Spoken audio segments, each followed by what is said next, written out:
నమస్తే, welcome to తొలి వార్త. ప్రజల కోసం ప్రజల పక్షం వార్తలు చదువుతుంది యమున.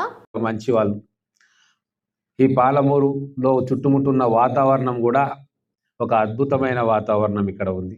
మీరు ఒక్కసారి గమనిస్తే ఈ పాలమూరు చుట్టుముట్టు కూడా 25,000 ఎకరాల అటవీ ప్రాంతం ఉంది. మీరు గమనించిందో లేదో, మనం అప్పనపల్లి నుంచి వస్తూ ఉంటే ఆ రైట్ సైడ్ మొత్తం కూడా కొండలు గుట్టలు అటవీ ప్రాంతం, మొత్తం అక్కడి నుంచి రంగారెడ్డి జిల్లా పరిగి దాకా అటవీ ప్రాంతం విస్తరించింది. పాలమూరు మధ్యలో మన యూనివర్సిటీ మధ్యలో ఉంది. చుట్టుముట్టు అంతా కొండలు ఉన్నాయి. ఒక సాసర్ లాగా ఉంటుంది. మధ్యలో ప్లేన్ ల్యాండ్ ఉంటుంది, చుట్టుముట్టు అన్ని కొండలు. ఒకవైపు మన్యం కొండ, ఇంకొక వైపు అయ్యప్ప కొండ, ఇంకోవైపు కురుమూర్తి క్షేత్రం. ఇట్లా అనేక చారిత్రాత్మకమైన దేవాలయాలు, కోటలు, మన పక్కనే పిల్లలమర్రి, ఇటువంటి అనేక టూరిస్ట్ ప్లేసెస్తో మన పాలమూరు విశ్వవిద్యాలయం వాటన్నిటి మధ్యలో ఉంది. మంచి ఆహ్లాదకరమైన వాతావరణం ఉంది. అందుకే మీరు ఏ కోర్సెస్ చేస్తున్నా కూడా దాంట్లో రాణించాలని చెప్పి నేను కోరుకుంటా ఉన్నా. మన ఇక్కడ ఉన్న ప్రొఫెసర్స్ కూడా ఇంకా సంఖ్య తక్కువ ఉంది, పెంచుకోవాల్సిన అవసరం ఉంది. రాబోయే రోజుల్లో ఆ సంఖ్య పెరుగుతుందని చెప్పి నేను ఆశిస్తూ ఉన్నా. మనకి ఇక్కడ మీ అదృష్టానికి మంచి ప్రొఫెసర్స్ మీకు వచ్చిండ్రు. పాలమూరు యూనివర్సిటీకి వచ్చిన వైస్ ఛాన్సలర్స్ కూడా అంకిత భావంతో పనిచేసే వ్యక్తులే ఇక్కడికి వచ్చిండ్రు. కాబట్టి ఈరోజు అన్ని వసతులు కూడా మీకు వచ్చేటట్టుగా వాళ్ళు కృషి చేసిండ్రు. మనకు సింథటిక్ ట్రాక్ వచ్చింది. చాలా యూనివర్సిటీలో సింథటిక్ ట్రాక్ లేదు. మనకు గతంలో ఉన్న వీసీ రాథోడ్ గారు విశేషమైన కృషి చేసిండ్రు. అంతకంటే ముందు ఉన్న వీసీలు కూడా ఈరోజు ఇంతటి ఆహ్లాదకరమైన వాతావరణాన్ని యూనివర్సిటీలో ఉంచడానికి వాళ్ళ కృషి ఎంతో ఉంది. మన అధ్యాపకుల కృషి ఎంతో ఉంది. మన విద్యార్థుల కృషి కూడా ఉంది. విద్యార్థుల కృషి ఎందుకుంది అని నేను అంటున్నానంటే, ఎటువంటి డిస్టర్బెన్సెస్ లేకుండా, మేజర్ అజిటేషన్స్ లేకుండా, విద్యా సంవత్సరానికి నష్టం కలగకుండా మీరు మీ అధ్యాపకులకు సహకరించారు కాబట్టే, మీ సీనియర్స్ సహకరించారు కాబట్టే ఈరోజు ఈ యూనివర్సిటీ మంచి పురోగమన దిశలో ఉంది. కొన్ని యూనివర్సిటీస్లో 24 గంటలు ధర్నాలు, ఏదో ఒక కారణం మీద గొడవలు, కొట్లాటలు ఇవన్నీ జరుగుతూ ఉంటాయి. అటువంటివి జరిగినప్పుడు రాను రాను రాను ఆ విశ్వవిద్యాలయం ప్రిస్టేజ్ కూడా తగ్గిపోతుంది. కులాల కుంపలాటలు జరుగుతూ ఉంటాయి, ప్రొఫెసర్స్ మధ్యలో గ్రూపులు జరుగుతూ ఉంటాయి, పిల్లల మధ్యలో కొట్లాటలు వస్తూ ఉంటాయి. మొత్తానికి ఒక రణరంగంగా యూనివర్సిటీలు ఉన్న సందర్భం కూడా చాలాసార్లు మనం చూసుకున్నాం. అటువంటి పరిస్థితి మన పాలమూరు విశ్వవిద్యాలయానికి మనందరం కలిసి రానివ్వకూడదు. చిన్న చిన్న ఇష్యూస్ ఏమైనా ఉన్నా వాటిని కూర్చొని సామరస్యంగా పరిష్కరించుకునే వెసులుబాటును మనం చేసుకోవాలి. మన ఆలోచన కూడా అది ఉండాలి. అందుకే మనకు ఒక అద్భుతమైన అవకాశం ఈ పాలమూరు యూనివర్సిటీ ఇస్తూ ఉంది. ఆ అవకాశాన్ని సద్వినియోగపరచుకోవాలని చెప్పి మా విద్యార్థులకు నేను మనవి చేస్తూ ఉన్నా. ముఖ్యంగా ఇక్కడ వచ్చిన అందరూ కూడా గర్ల్స్ స్టూడెంట్సే ఇక్కడికి వచ్చిండ్రు. వాళ్ళలోనే కమిట్మెంట్ ఎక్కువ కనబడతా ఉంది. ఈ మధ్యలో యూనివర్సిటీలో గర్ల్స్ ఎక్కువ ఉన్నారని మా మిత్రులు చెప్తా ఉన్నారు. ఒక నవీన విప్లవం ఈరోజు సమాజంలో మొదలైంది. దాన్ని దృష్టిలో పెట్టుకునే మేము ప్రభుత్వంలోకి వచ్చిన మొదటి 2 రోజుల్లోనే డిసెంబర్ 9వ తారీఖు రోజు, మేము డిసెంబర్ 7 ప్రమాణ స్వీకారం చేసిన ఎమ్మెల్యేలం. డిసెంబర్ 9వ తారీఖు ఒక గొప్ప చారిత్రాత్మకమైన నిర్ణయం తీసుకున్నాం. అది అసెంబ్లీ సాక్షిగా దాన్ని అమలు చేసినాం. ఆ నిర్ణయం ఏంటంటే, మహిళలకు ఉచితంగా బస్సు ప్రయాణం. అంటే మీ మనసులో ఉన్న ఆలోచనలు, మీకు వస్తున్న సంకల్పం, మీలో ఉన్న పట్టుదలను కార్యరూపం దాల్చాలంటే ఖచ్చితంగా మీ కట్టేసుకున్న మీ రెక్కలను విప్పాల్సిన అవసరం ఉంది. మీరు ఎక్కడికి కావాలనుకుంటే అక్కడికి పోయేటట్టు సౌకర్యాలను మేము కల్పించాల్సిన బాధ్యత ఉంది. అందుకే ఒకటే సంవత్సరం అయింది, కానీ ఈ ఫ్రీ బస్ సౌకర్యంతో ఎవరు ఊహించని మార్పులు ఈరోజు సమాజంలో జరుగుతూ ఉన్నాయి. గతంలో అసెంబ్లీలో కూడా నేను చెప్పిన, ఇక మా బాయ్ స్టూడెంట్స్ అంతా కొద్దిగా నవ్వుతూ ఉన్నారు, ఇది ఎక్కడి కథ అని. లేదు, అది మీకు కూడా, మీ కుటుంబానికి కూడా ఉపయోగపడే మార్పు. మొన్న మహబూబ్ నగర్ బస్ స్టాండ్కి వెళ్తే అమ్మాయిలు కనబడ్డారు, 4 అమ్మాయిలు. నేను అడిగిన వాళ్ళని ఎక్కడి నుంచి వస్తున్నారు అమ్మా అంటే, హైదరాబాద్ నుంచి వస్తున్నాం సార్ అన్నారు. ఎక్కడికి పోతున్నారు అంటే మేము నారాయణపేటకు పోతా ఉన్నాం. అంటే వాళ్ళు నారాయణపేట నుంచి హైదరాబాద్కు ఇంజనీరింగ్ చదవడానికి ప్రతిరోజు అప్ అండ్ డౌన్ చేస్తూ ఉన్నారు. ఇది ఎట్లా సాధ్యమైంది? ఉచిత బస్సుతో సాధ్యమైంది. ఎందుకమ్మా ఆడ హాస్టల్లో ఉండొచ్చు కదా అంటే, హైదరాబాద్లో హాస్టల్స్ బాగుండవు సార్, ఇబ్బంది అవుతుంది, మా అమ్మ చేతి వంట తినే అవకాశం లేకుండా పోతుంది, ఇప్పుడైతే రోజు ఇంట్లోనే మా అమ్మ వండి పెడితే మేము తినవచ్చు అని చెప్పి ఒక అమ్మాయి అన్నది. ఇంకొక అమ్మాయి ఏమన్నదంటే, మా నాన్నకు పక్షవాతం వచ్చింది కాబట్టి ఇంట్లో చూసుకోవడానికి ఎవరు ఉండరు, నేను హాస్టల్లో ఉంటే వారికి ఇబ్బంది అవుతుంది, ఇప్పుడు నేను ఫ్రీ బస్ సౌకర్యాన్ని వాడుకొని అప్ అండ్ డౌన్ చేస్తూ ఉన్నా, మా నాన్నను కూడా చూసుకునే వెసులుబాటు నాకు వస్తుంది అని చెప్పి ఆమె చెప్పింది. ఇంకొక సోదరిని అడిగిన మైనార్టీ అమ్మాయి, ఆమె కూడా చదువుకోవడానికి బయటికి వెళ్తూ ఉంది. ఆమె ఒకటే మాట చెప్పింది, సార్ ఈ ఫ్రీ బస్సు సౌకర్యం లేకుండా ఉంటే మా ఇంట్లో వాళ్ళు నన్ను బయటికి పంపించే వారే కాదు చదువుకోవడానికి అని చెప్పింది. ఎందుకమ్మా అట్లాంటున్నాం అంటే, గతంలో ఎక్కడన్నా బయటికి పోయి ఆర్టీసీ బస్సుల్లో వస్తే కొద్దిగా చీకటి అయితే మళ్ళీ ఇబ్బంది అయ్యేది, బస్సులో 4-5 మందే మహిళలు ఉంటుండే, మిగతా వాళ్ళంతా కూడా జెంట్స్ ఉంటుండే, కొద్దిగా ఇబ్బంది అయ్యేది. కానీ ఇప్పుడు ఏ బస్సులో చూసినా మినిమం 60% మహిళలే ఉంటారు, ఎటువంటి ఇబ్బంది లేదు, లేట్ అయినా సరే మాకు ఏమి ఇబ్బంది ఉండదు, మా భద్రత ఉంటుంది, అందుకే మా కుటుంబంలో కూడా నన్ను అలో చేస్తున్నారు దూర ప్రాంతానికి పోయి చదువుకోవడానికి. అంటే ఒక చిన్న ఆలోచన సమాజంలో గొప్ప మార్పుకు శ్రీకారం చుడుతుంది. అందుకే ఇది ఒక ఉదాహరణగా నేను చెప్తా ఉన్నా. ఏదో మేము ఘనకార్యం చేసినామని కాదు, ఒక ఆలోచన, మంచి ఆలోచన చేస్తే ఆ ఆలోచన వెంబడి వచ్చే ఫలితాలు కొన్ని సంవత్సరాల పాటు ఆ ఫలితం ఉంటుంది. అలాగే ఇక్కడ కొన్ని సంవత్సరాల పాటు ఆ ఫలితం ఉంటుంది. అలాగే ఇక్కడ ఈ పాలమూరు యూనివర్సిటీలో కూడా మనం మార్పు చేయడానికి, మార్పును తీసుకురావడానికి మనం ప్రయత్నం చేయాలి. ఖచ్చితంగా ఇంకా అనేక కోర్సులు ఉన్నాయి. మా బీసీ గారితో, రిజిస్ట్రార్ గారితో కూడా నేను మాట్లాడుతూ ఉన్నా. ఏ కోర్సెస్ తీసుకొస్తే మన యూనివర్సిటీ ప్రతిష్ట పెరుగుతుందో, మన యూనివర్సిటీని, ఇది ఒక ప్రెస్టీజియస్ యూనివర్సిటీ, దీంట్లో మనకు అడ్మిషన్ రావాలంటే బాగా కష్టపడాలి అని చెప్పి తెలంగాణ వ్యాప్తంగా విద్యార్థులు అనుకుంటారు. ఈ యూనివర్సిటీ కండక్ట్ చేసే ఎగ్జామ్స్ పాస్ కావడం చాలా కష్టం, దాంట్లో కాంపిటీషన్ ఉంటుంది, మేము ఒక సంవత్సరం ముందు ప్రిపరేషన్ చేసుకోవాలి అని చెప్పి అనుకుంటారు.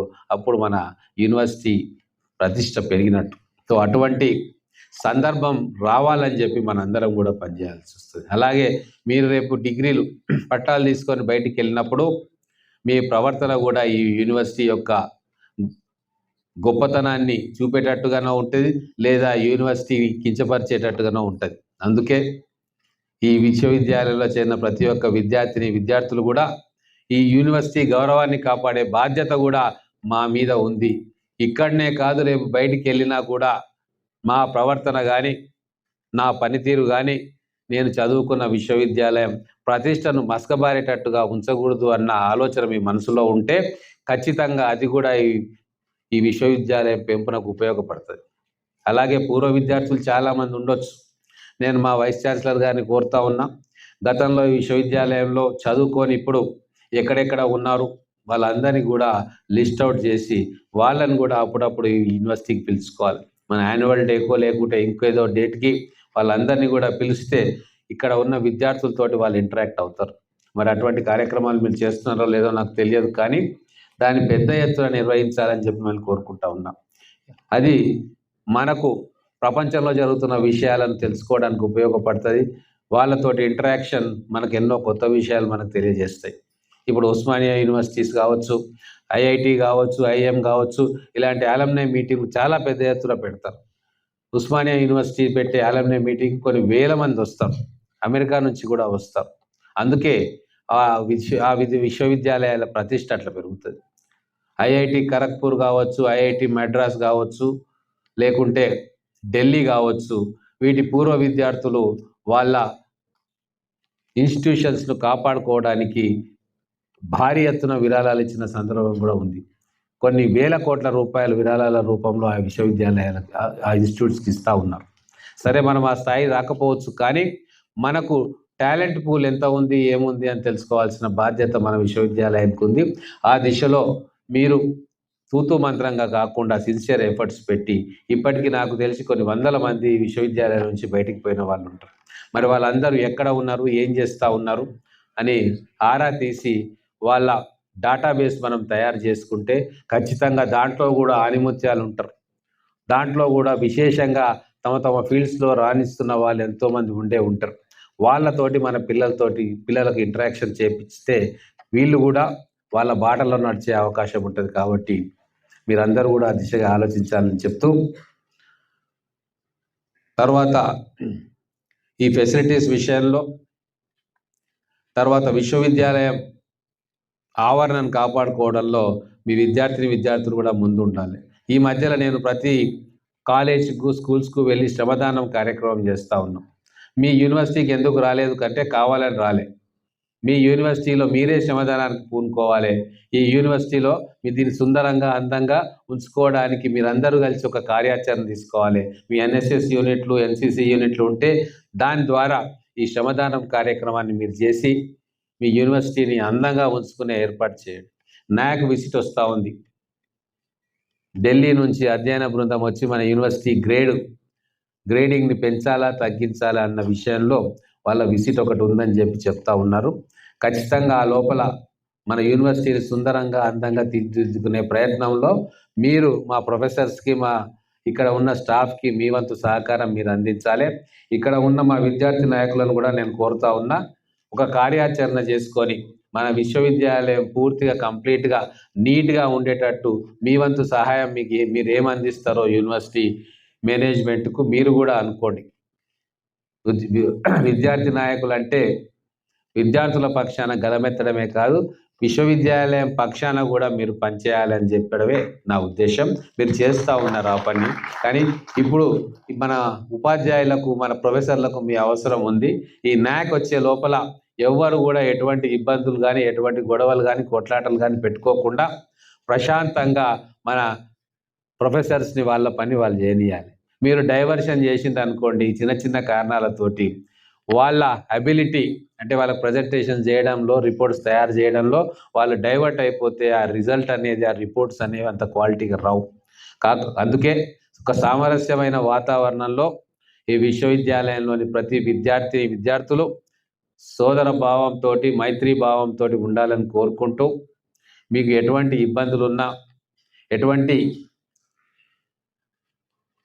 ఇబ్బందులు ఏదైనా సరే అది మా దృష్టికి తీసుకొస్తే ఖచ్చితంగా మా వంతుగా ఆ ఇబ్బందులను మినిమైజ్ చేసే ప్రయత్నం కానీ, అవసరమైతే పూర్తిగా తొలగించే ప్రయత్నం కానీ మేము చేస్తామని తెలియజేసుకుంటూ, ఈ విజయోత్సవ సభ అని చెప్పి గొప్ప పేరు పెట్టుకున్నారు. కానీ ఇది విజయోత్సవ సభ ఎప్పుడైతుంది అంటే ఆ ఇంజనీరింగ్ లా కాలేజీలు ఇక్కడ ఎస్టాబ్లిష్ అయ్యి 4 సంవత్సరాల్లో అక్కడ నుంచి పట్టా తీసుకొని బయటికి పోయి అద్భుతంగా రాణించిన రోజు అప్పుడు నిజమైన విజయోత్సవం. ఆ విజయోత్సవం కోసం మనస్ఫూర్తిగా ఎదురు చూస్తూ ఈ 4 సంవత్సరాలు మీతోనే ఉంటా.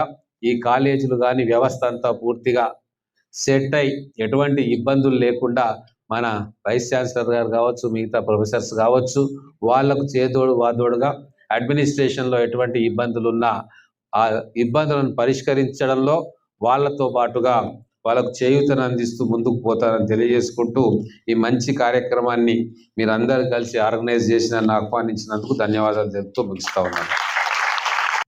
ఈ విజయోత్సవ సభను జరుపుకోవడం అనేది నిజంగా చాలా అభినందనీయం.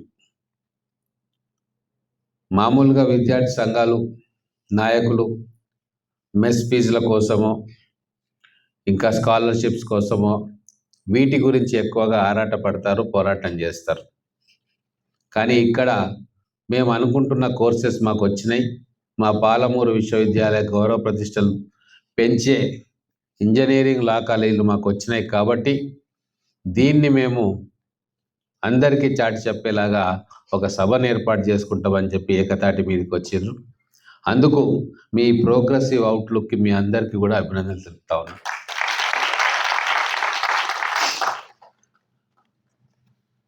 చాలా చెప్పారు, ఇప్పటికే లేట్ అయిపోయింది. మా అమ్మాయిల ముఖాల్లో కొద్దిగా అలసట కనబడతా ఉంది. నాకు కళ్ళు మగతగా ఉన్నాయి, వాళ్ళందరికీ కూడా అలాగే ఉంది. ఎందుకంటే పొద్దుటి నుంచి వాళ్ళు కూడా అలసిపోయి ఉంటారు, మేము కూడా అలసిపోయినాం. అందుకే ఎక్కువ టైం తీసుకోను. ఒక్కటేంటంటే ఈ పాలమూరు యూనివర్సిటీ అనేది ఖచ్చితంగా రాష్ట్రంలోనే ఒక అత్యుత్తమ యూనివర్సిటీగా నిలబడాలి, నిలదొక్కుకోవాలి అన్న లక్ష్యం మాకు ఉంది, మాతో పాటు ఇక్కడికి వచ్చిన అధ్యాపకులకు ఉంది. అలాగే ఇక్కడ చదువుకుంటున్న మీకు కూడా ఈ లక్ష్యం ఉండాలని చెప్పి నేను మనస్ఫూర్తిగా కోరుకుంటా ఉన్నా. ఎందుకంటే మీరు ఇక్కడ నుంచి చదివి ఏదో కోర్సు చేస్తారు, మంచి మార్కులతో పట్టా తీసుకొని బయటికి వెళ్తారు. కానీ మళ్ళీ ఒక 20 సంవత్సరాల తర్వాత, 30 సంవత్సరాల తర్వాత మీరు వెనుతిరిగి చూస్తే నేను చదువుకున్న విశ్వవిద్యాలయం రాష్ట్రంలోనే ఒక గొప్ప విశ్వవిద్యాలయంగా నిలబడ్డది అన్న విషయం ఆ రోజు మీకు గర్వకారణం అవుతుంది, 10 మందికి చెప్పుకుంటాం. కానీ ఆ స్థానానికి మనం చేరుకోవాలంటే ఇప్పటి నుంచి కూడా మేము కష్టపడాల్సి వస్తుంది, మీరు కష్టపడాలి. ఇక్కడ ఎన్నో కోర్సెస్, మొదలు ఒక 2 కోర్సెస్ తోటి స్టార్ట్ అయింది. 2008లో పాలమూరు యూనివర్సిటీ ఇక్కడ స్టార్ట్ అయినప్పుడు అప్పుడు ముఖ్యమంత్రిగా రాజశేఖర రెడ్డి గారు ఉండే. ఇక్కడ టీఆర్ఎస్ పార్టీ జిల్లా అధ్యక్షుడిగా ఉద్యమాన్ని ముందుండి నడుపుల వ్యక్తుల్లో ఒకటిగా నేను ఇక్కడ ఉంటి. ఆ రోజు మా పోరాటాల ఫలితం ఇప్పుడు ఏదైతే విద్యార్థి నాయకులు ఉన్నారో అప్పుడు వీళ్ళ సీనియర్స్ చాలామంది విద్యార్థి నాయకులు. ఎన్ని సంఘాలు ఉన్నాయో లేవో కానీ అప్పుడు కూడా సంఘాలు ఉండే. అప్పుడు కూడా ఎన్ఎస్యుఐ, ఎస్ఎఫ్ఐ, ఏబీవీపీ ఇంకా కొన్ని సంఘాలు, విద్యార్థి సంఘాలు ఉండే. వాళ్ళందరూ కూడా ఆ రోజు తెలంగాణ ఉద్యమం కోసం పనిచేసారు. వాళ్ళందరూ కూడా అప్పుడు పీజీ సెంటర్లో మాకు ఒక యూనివర్సిటీ కావాలి అన్న డిమాండ్ మొదలుపెట్టి అది ముఖ్యమంత్రి చెవుల దాకా వెళ్ళేటట్టుగా చేసింది. కాబట్టి ఇది ఒక నిరంతరమైన ప్రక్రియ. మనం చదువుకుంటున్న ఆలయం, విశ్వవిద్యాలయం కావచ్చు, ఇన్స్టిట్యూట్ కావచ్చు, అది పెరగాలని కోరుకోవడం ఇక్కడ చదువుకుంటున్న ప్రతి విద్యార్థి యొక్క స్వప్నం కావాలి. ఈ పాలమూరు విశిష్టత ఏంటంటే ఇక్కడ ఎవరు వచ్చినా, అధ్యాపకులు కావచ్చు, చదువుకోవడానికి బయటి ప్రాంతం నుంచి వచ్చిన పిల్లలు కావచ్చు, ఇక్కడ ఆ పిల్లల్లో నుంచి ఎదిగిన విద్యార్థి నాయకులు కావచ్చు, ఈ విశ్వవిద్యాలయం మా తల్లి లాంటిది, ఇది అభివృద్ధి కావాలి, మా కుటుంబం ఎట్లయితే ఉన్నత స్థితిలో చేరాలని కోరుకుంటామో అట్లనే ఈ విశ్వవిద్యాలయం కూడా ఒక మహోన్నతమైన స్థానానికి చేరుకోవాలని మనస్ఫూర్తిగా ఆశిస్తున్నారు. కనుకనే ఈరోజు వీరందరి సమిష్టి కృషితోటి అంచెలంచెలుగా మన విశ్వవిద్యాలయం ఎదుగుతూ ఉంది. ఇంత చక్కటి విశ్వవిద్యాలయం బహుశా తెలంగాణ రాష్ట్రంలో ఇంకోటి లేదు.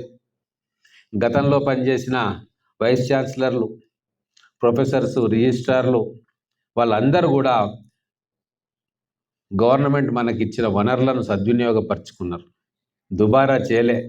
ఈరోజు మీరు ఒక్కసారి విశ్వవిద్యాలయం చుట్టూ తిరిగి రండి, ఎంత అద్భుతంగా ఉంటుంది. మీకు అలవాటు అయి ఉంటుంది చూసి. కానీ బయట నుంచి వచ్చిన వాళ్ళు చూస్తే చక్కటి రోడ్లు, ప్లాండ్ బిల్డింగ్స్ కూడా మంచిగా నీట్గా అనిపిస్తాయి. తర్వాత ఈ మధ్య కాలంలోనే కొన్ని కొత్త బిల్డింగ్స్ కూడా కట్టడం జరిగింది. హాస్టల్స్ కావచ్చు, ఇంకా మిగతా ఇన్ఫ్రాస్ట్రక్చర్ క్రియేట్ అవుతూ ఉంది. చాలా గొప్ప విశ్వవిద్యాలయాల్లో ఒక విశ్వవిద్యాలయంగా పాలమూరు యూనివర్సిటీ చరిత్రలో నిలిచిపోతుంది. ఇందులో ఎటువంటి అనుమానం నాకు లేదు.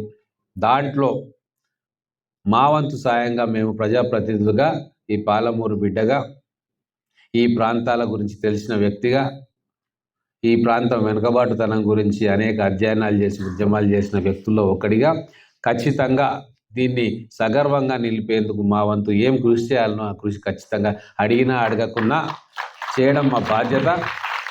ఆ బాధ్యతను మాత్రమే మేము నిర్వహిస్తున్నాం, ఏదో గొప్ప కార్యం చేస్తున్నామని చెప్పి కూడా మేము అనుకోవట్లే.